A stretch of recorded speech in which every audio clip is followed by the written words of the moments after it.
Is there some optimism in the housing market as we are going into 2025?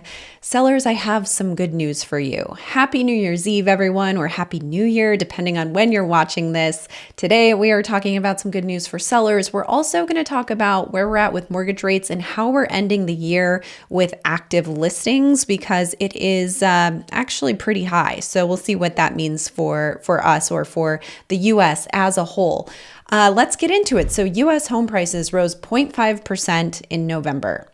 Okay, doesn't sound like a big deal, but let's talk about it. This is from Redfin, so this is on a national scale, of course. Home prices grew 0.5% month over month in November, the third consecutive month with a 0.5% increase. On a year over year basis, however, home prices rose 5.7%. Why that matters is usually in a normal market, home prices increase with the level of inflation, so 2 to 3% per year-ish. Now we're at pushing 6%. So still a pretty big increase in home prices year over year, considering the market has really slowed down too. This is the smallest annual increase since October of 2023. So why does that matter? Well, that's showing that we're actually starting to slow down, even though, almost 6% is not a normal market. It is showing that we're slowing down a little bit. They also say 14 of the 50 most populous metros recorded a drop in home prices month over month. So some metros did see a drop. However, majority saw this increase. But the point being, this home price increase is slowing down a little bit, which is good. We're getting a little bit more normal, or so we think. So I said sellers, there's some good news for you. So the housing market data is positive, according to Housing Wire, despite Powell's Grinch Act. So this article by Logan Motoshami, who writes for Housing Wire, is talking about what has happened or what happened at the last Fed meeting, where Jerome Powell talked a little bit about what was going on in the housing market and what the plans were for 2025, which sent mortgage rates higher after his remarks. Even though that happened, we're still seeing positive data in existing home sales, as well as purchase applications and the pending contract figures. So to end the year, we're actually, again, looking nationally, pretty positive in terms of the housing market. So purchase application data rose 1% weekly. It's up 6% year over year, even with a higher bar to work from, he's saying. In the last 2 years, we've seen an increase in purchase apps in November and December, both which came when mortgage rates fell. However, this year, mortgage rates rose during that time frame. I believe the seasonal demand in purchase apps is now happening in November and December, which also explains the stronger data this year and the last few years.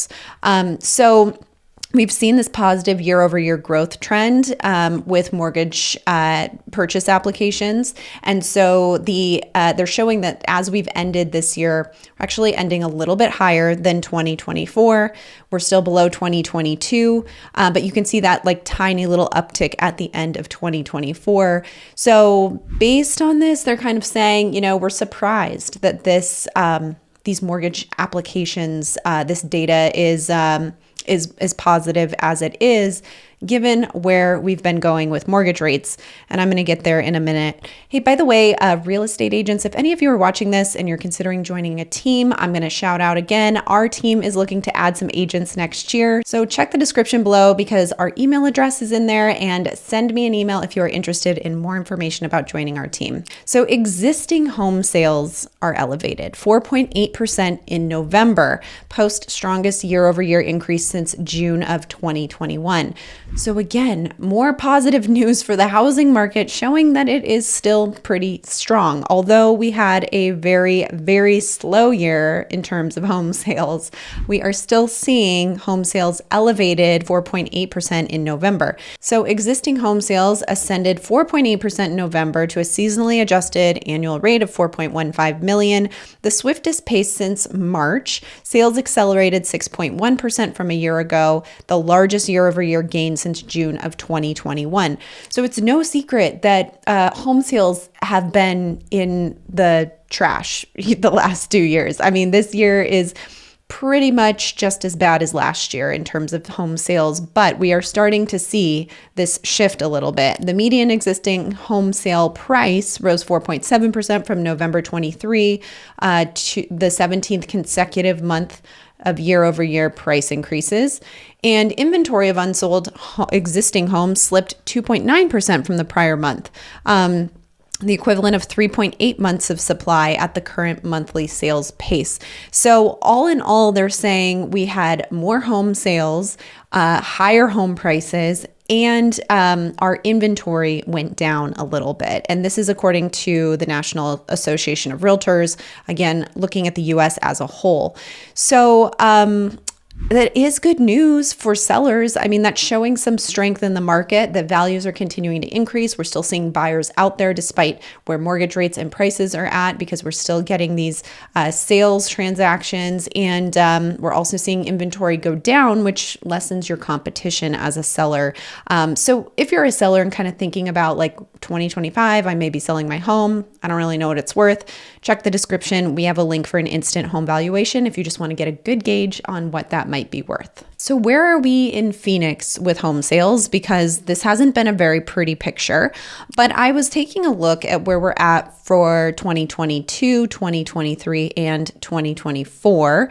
And 2024 is actually higher than the last 2 years in terms of our home sales in November. And we'll see where we actually end the year, probably somewhere in line with 2023 and 2022. They weren't too far off. But you can see, you know, obviously 2022 started much higher than the other years.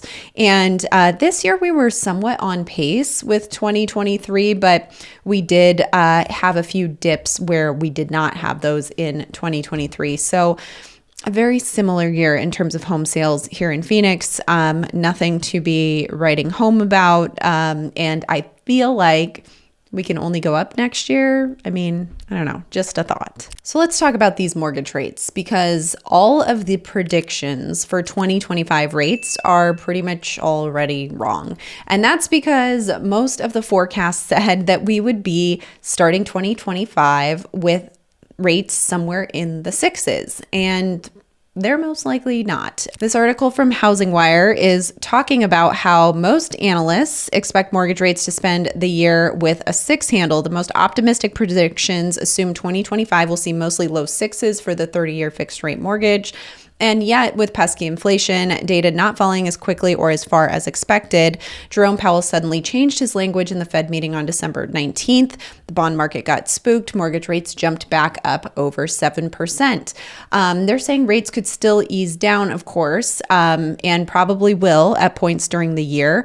But we're going to start 2025 with rates in the 7s. And almost no one who forecasted that had a 7 in their forecast. So should be interesting to see where rates go, especially as we first start the year. Just for an overview of some of these forecasts of some of these larger companies like Redfin, on average are predicting for rates in 2025, 6.8%, Housing Wire's at 6.6, Goldman Sachs 6.5, Mortgage Bankers Association 6.5, Fannie Mae 6.45, Wells Fargo 6.4. We've got some others 6.4, 6.36, 6.3, 6.25, and 6% for National Association of Realtors. Caitlin's prediction has been around 6.5. So I'm right in there. We'll see where things land. If we could stay around 6.5, I feel like that would be decent. Let's just try to stay away from the 7s. So I feel like this is a really good summary of what has kind of happened this year and where we're at going into next year nationally, right? So existing home sales, we still have to see what happens for December, but they're saying that we're pretty much a carbon copy of 2023, and you can see the two compared there. And I would agree, you know, when we were looking at that sales data for Phoenix as well, very, very similar. As far as new home sales, they're saying those have been broadly flat, even less interesting than the existing home sales. The similarity is that both seem to be biding their time until something new can happen. So new home sales kind of in the same boat as 2023 as well. We're also looking at where we were at in 2023 with mortgage rates. We obviously hit a higher peak in 2023 at 8% rates in that September, October timeframe. Ended the year last year just below 7%. This year, a much more sideways comparison. Some weakness throughout March, strength through mid-September, and a quick reversion to the mean after that. So we kind of saw things go sideways, went down in September, and then we've kind of bounced back up quickly down and back up again to where we're at today. But they're saying if we look at the bigger picture, 2024 was a slightly calmer version of 2023 as it relates to rates. You can look back at both years and classify them as sideways at 7% for the most part. So in that sense, the damage was done by late 2022. We haven't mounted a big counterattack since then. Now, I know rates aren't the only thing that people consider when they're thinking about buying a home, but many do, and many are really looking at that monthly payment versus the actual price of the home that they're looking to buy. So rates make a really big difference in terms of budgets for many home buyers, and I think it's important to share this. As a side note, if you are trying to avoid today's rates, remember there are options for assumable mortgages if the seller has a current mortgage on the property that is assumable. And we have a free assumable loan guide. Check the description below. You can request that information just to get a good idea of how all of that works and if it's something that might work for you. Now, I said we're going to be talking about housing supply as well, and you might be surprised to hear that supply is up 12% year over year. I know supply had been rising here in the Phoenix area, but and I knew overall, across the country, we were seeing more inventory as well, but 12% is a little bit more than I would have expected. And so obviously this is from Redfin looking nationally, but let's take a look at what's going on in Phoenix. We're ending the year at 18,498 active listings for this week, almost last week in the year. We started the year at 13,755, and you can see how this year compares to previous years. We are much higher than everything going back to 2020, and for the majority of the year, we were elevated above those previous years. So definitely have more supply here in Phoenix than we have the last 5 years. So overall, as we compare in Phoenix, where we ended last year and this year, we have actually seen a 37% increase year over year in terms of our active listings on the market. So many, many more listings on the market right now, which is great news for buyers, not the best news for sellers. However, sellers, I'm going to show you the Cromford data that is going to make you very happy. By the way, buyers, if you are thinking about starting your home search in 2025, our team is beginning to talk with new clients in 2025 and getting a plan in place for the home search process. So check the description. You can schedule a discovery call with us to learn more about what that process looks like and how you can prepare to buy a home in 2025 if that is what you are hoping to do.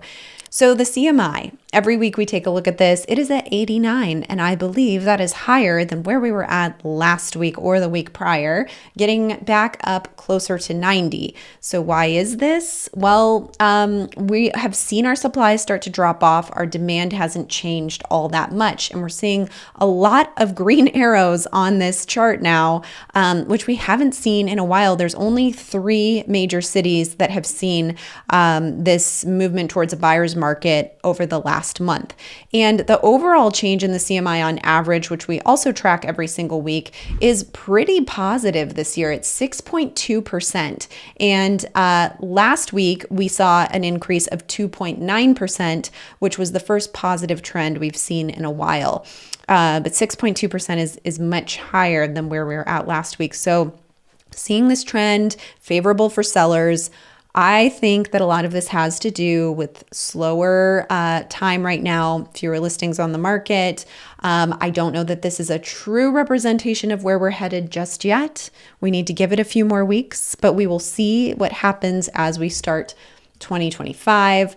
And then here's where we're at with our latest contract ratio heat map. A couple zip codes, again, Tucson and Tempe, that are warmer than others. There's a lot of warm, balanced, and cold markets all throughout the Phoenix metro area. I hope everyone has a wonderful New Year's Eve, and I will see you next year on my next market update. And hey, by the way, market updates are moving to Wednesdays, so I will see you next week starting on Wednesday.